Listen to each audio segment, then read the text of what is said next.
Bonjour Frédéric Ménétrier, Bonjour Emmanuel, merci d'être venu sur le studio live. mais je vous en prie. Frédéric, je vous présente, pour ceux qui ne vous connaissent pas encore, vous êtes coiffeur studio coloriste, qui est quand même une particularité importante, il y en a peu, comme vous, qui travaillez sur les images au niveau de la coloration.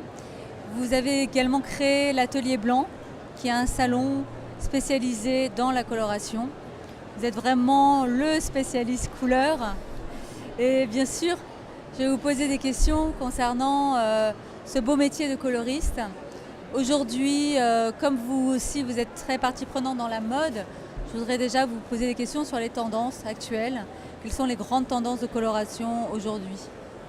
Alors, parler de tendance, c'est toujours un petit peu compliqué vu que moi qui suis au cœur de l'histoire, je trouve que plus le temps avance et moins il y a de tendance. C'est-à-dire qu'il y a des tendances. Donc parler de la tendance, c'est un peu compliqué. Donc, je pense qu'il faut déjà essayer de comprendre le marché dans lequel on est et de quelle tendance on veut parler. C'est-à-dire qu'il va y avoir la tendance de la consommatrice, je pense qui est pour moi la plus importante. Oui. Il va y avoir la tendance dans le milieu, c'est-à-dire qui est très influencée par les marques de cosméto. Dans le milieu, c'est-à-dire le milieu de la mode? Non, le milieu de la coiffure. De la coiffure. D'accord. Il va y avoir évidemment les fabricants de cosméto vont envoyer quand même des signaux assez forts quant aux grandes tendances. Pour créer des tendances. Voilà. Et le bouleversement aussi des technologies. C'est-à-dire que c'est la technologie qui va aussi dépendre. Tout à fait. D'accord. Ou plus exactement, la tendance va dépendre des De les technologies. Après, vous avez le milieu de la mode. Et puis, de quelle mode? Après, vous avez la presse. C'est-à-dire que la mode que vous trouvez dans un magazine presse féminine, la tendance de Cosmo ou du Elle ne va pas être la même que celle du Vogue. Ce n'est pas le même positionnement. C'est pas du tout le même positionnement. Donc, vous allez trouver pléthore de tendances. Peut-être que c'est intéressant d'indiquer au niveau de la coiffure quelle est la tendance au niveau de la consommatrice. Si on peut parler de tendance quand même. De toute façon, elle souhaite toujours la même chose. Alors, en termes de coloration, je pense que les choses évoluent.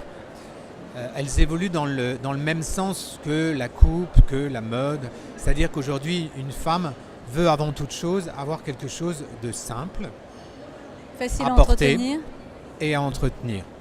D'accord. Donc, en termes de couleur proprement dite, je pense que la demande du cheveu plus clair reste pour moi à 80% la grande tendance depuis très longtemps. Très longtemps, oui. D'accord. C'est-à-dire qu'une femme qui est claire et qui veut devenir plus foncée, c'est plus un effet de style une revendication. qui est quand même assez restreint. Maintenant, si on doit parler des grandes tendances de la consommatrice, c'est clair que là, il y a eu un vrai bouleversement au niveau du côté fonctionnel de la couleur qui est de cacher ses cheveux blancs. Là, il y a un vrai positionnement qui est fait et qui est fait depuis un moment. En ce qui me concerne, ça fait 20 ans que la chose a été mise en route. Alors expliquez-nous. Qu'aujourd'hui, on le retrouve dans le grand public, cette histoire de ne plus cacher ses cheveux blancs et de l'assumer. C'est-à-dire d'assumer ses cheveux blancs. D'assumer ses cheveux blancs. Je trouve que là, la tendance est vraiment significative. Ouais. Alors, je pense qu'il va falloir aussi attendre un petit peu pour voir, parce que pour moi, c'est à condition. On n'est pas tous égaux. C'est ça. C'est-à-dire tout le monde ne peut pas se permettre d'arborer des cheveux blancs ou des cheveux gris, c'est pas toujours évident. Je pense que c'est déjà quelque chose qu'on n'est pas tous égaux. Non. Il y a très très très peu de gens, je trouve, qui ont un cheveu magnifique. C'est ça, blanc. Il faut que le cheveu le permette. Poivre et sel, il est assez rare. Donc, mais il y a quand même un état une envie. d'esprit psychologique aussi. Moi, je pense que le cheveu blanc, alors aujourd'hui, il y a beaucoup de marques qui s'emparent de ça, d'accord, et on en parle énormément. Mais pour moi, au-delà d'être une tendance, pour moi, c'est un véritable postulat politique. C'est-à-dire que c'est autre chose que d'afficher une couleur. Clairement. C'est-à-dire qu'il y a une symbolique derrière qui est très très forte, surtout pour une femme. Surtout pour une femme. Et oui, on revient un peu, on remet en question. Au niveau sociétal et même sans parler de sociétal déjà, familial, qu'une femme veut assumer ses cheveux gris, là, je pense qu'on peut faire une autre émission. C'est ça. Sans problème. Alors avec plaisir, la prochaine fois, avec grand plaisir. Autre tendance au niveau des consommatrices? Alors en ce qui me concerne, Oui. c'est celle-ci, c'est-à-dire de vouloir être plus clair, de garder toujours cette fraîcheur du retour des vacances avec ce côté que le soleil peut faire, Alors éclairci. on peut concilier ces deux demandes, c'est-à-dire être plus clair et avoir une coloration facile à Bien porter, sûr. facile à entretenir. Les grandes marques ont beaucoup travaillé. Je pense qu'ils ont eu beaucoup de pression. De la part de la consommatrice? Oui, et du professionnel, le retour. Oui, qui C'est-à-dire- remontait Bien les sûr. demandes. Et puis aujourd'hui, vous avez beaucoup de marques. Oui, D'accord. Avant, il y avait, 2-3 leaders sur le marché mondial. Aujourd'hui, vous en avez beaucoup plus. Donc, ce qui met la pression à ceux qui veulent garder le terrain qu'ils ont eu depuis des années. Et ce qui est très bien pour nous, qui consommons d'accord. tout ça. Donc il y a plus de propositions, plus Bien sûr. de réactivité. Est-ce que justement il y a quand même beaucoup de propositions qui vont dans le sens de la rapidité, pour de la rentabilité, de proposer des choses, des éclaircissements rapides avec des techniques inspirées du make-up pour donner envie aux femmes tout en proposant quelque chose de simple et d'efficace? Qu'est-ce que vous en pensez? Alors, effectivement, c'est quelque chose qu'on ne peut pas ignorer. C'est-à-dire qu'aujourd'hui, le marché du mass market, c'est-à-dire de cette consommatrice qui va elle-même faire sa couleur, a bousculé tout. Tout a été bousculé. Et donc, je pense qu'elle veut bien retourner en salon de coiffure. Déjà, si elle retrouve quelque chose en plus. Mais le en plus va être très compliqué ou plus exactement, le temps est quelque chose d'important. C'est-à-dire que la conso qui prend un pack colo en supermarché, elle achète aussi ça. Elle achète cette rapidité. D'accord, du rapidité. D'accord. Un gain de Et temps. pour moi, elle doit être liée à ce geste. Elle ne doit pas être liée au geste du professionnel. Parce que vous le dévalorisez, ce geste. D'accord, donc en proposant des services plus rapides, on dévalorise le geste professionnel. Alors, le service plus rapide, je ne suis pas contre. Mais il faut qu'il reste sur un résultat aussi qui est simple. Faire croire à une cliente que quelque chose de très sophistiqué, avec derrière un geste professionnel qui va en plus demander du temps, peut se faire rapidement avec le même résultat. Personnellement, je n'y crois pas. Ce n'est pas quelque chose de pérenne. Mais Ça va être très compliqué. Oui, je comprends. En même temps, l'enjeu est du temps quand on est consommatrice. Quand suis on d'accord. va dans un faire de la coloration, on souffre d'un temps très long, souvent, dans les salons, pour colorer ses cheveux et pour entretenir sa coloration. Pour avoir un beau résultat, comment on arrive à concilier ça quand on est professionnel et qu'on veut un travail bien fait? Je pense qu'on a les clientes qu'on mérite. Donc, si votre cliente vient vous voir, chez nous, la moyenne est de 3 heures, 3h30. Elle ne passe pas la moitié du temps à attendre. C'est ça, c'est Pendant correct. 3 heures, 3h30, on s'occupe d'elle. Donc, une femme qui a cette approche de vouloir avoir quelque chose de joli et de bien travaillé et un joli travail d'artisan, je pense qu'elle accepte ça. Quelqu'un qui est moins dans le détail, effectivement, va pouvoir aussi, ne va pas forcément comprendre qu'on peut rester 3 heures pour Oui. faire une couleur. Alors après, je généralise, je pense que je fais partie quand même d'un petit marché, bien sûr. on est d'accord. Mais je pense que c'est quelque chose qui peut être facilement déclinable sur un service qui n'est peut-être pas aussi haut de gamme.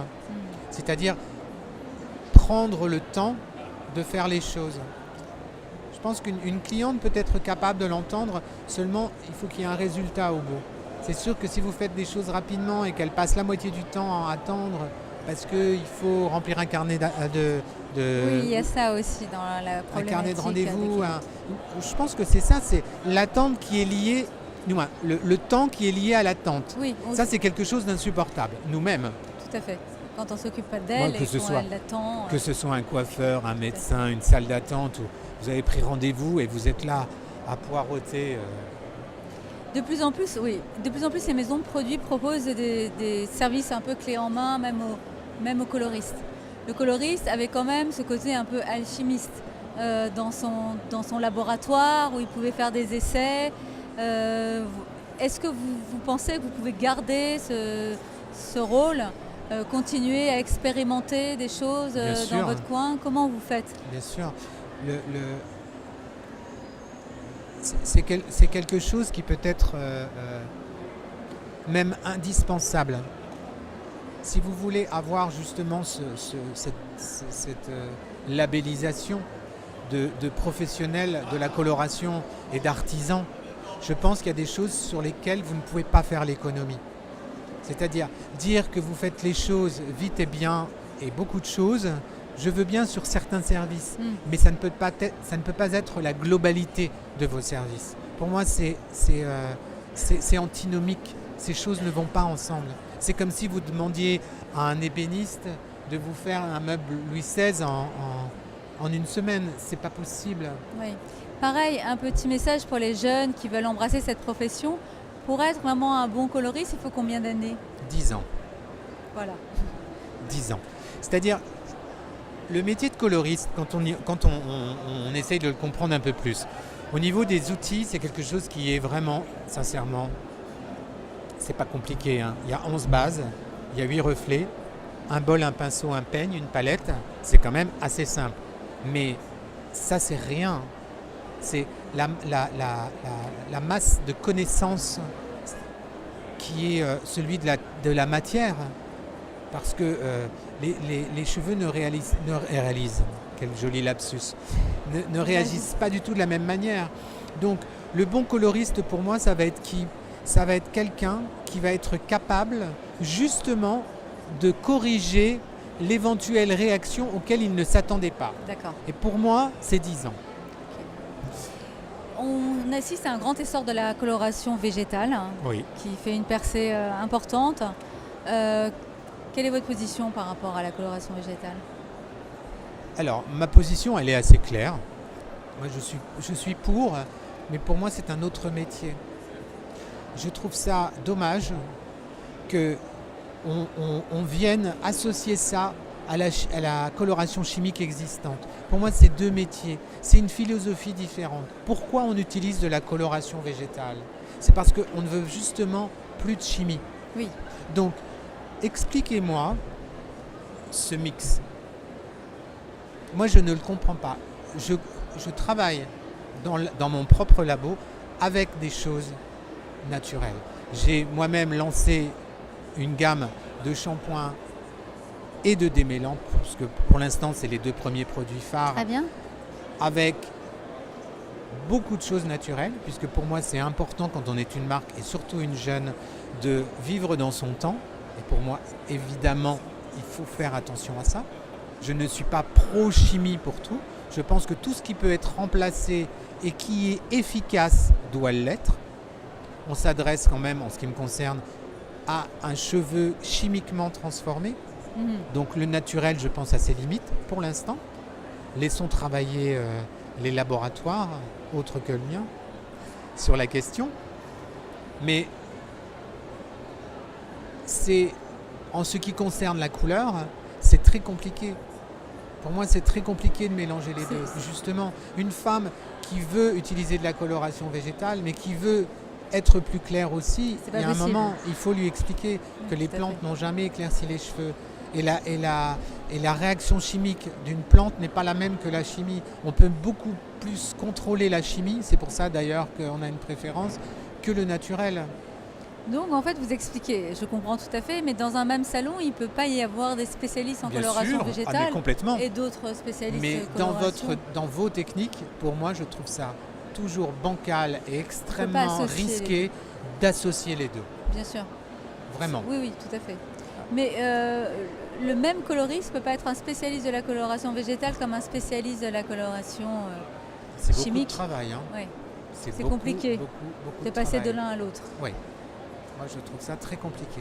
Ça peut l'être sur certains services bien spécifiques, mais je trouve ça important pour un professionnel d'expliquer ces choses-là, que c'est deux choses bien spécifiques. D'accord. Parce que de toute façon, je pense qu'à un moment, la chose va se retourner. Parce qu'on les connaît, les problématiques. Donc vouloir les mettre sur le tapis comme ça, il y a un moment, de toute façon, la conso va le voir. Elle va s'en rendre compte elle-même. Oui, parce qu'en fait, l'enjeu de la coloration, c'est quand même la durée. Bien sûr. Les résultats qui durent, qui restent beaux longtemps, et pas quand on sort du salon et de voir On est un peu complètement d'accord. comment les choses peuvent évoluer. Merci beaucoup Frédéric, c'était très Mais passionnant je vous en cette prie, Manuel, avec discussion. plaisir. À bientôt. À bientôt.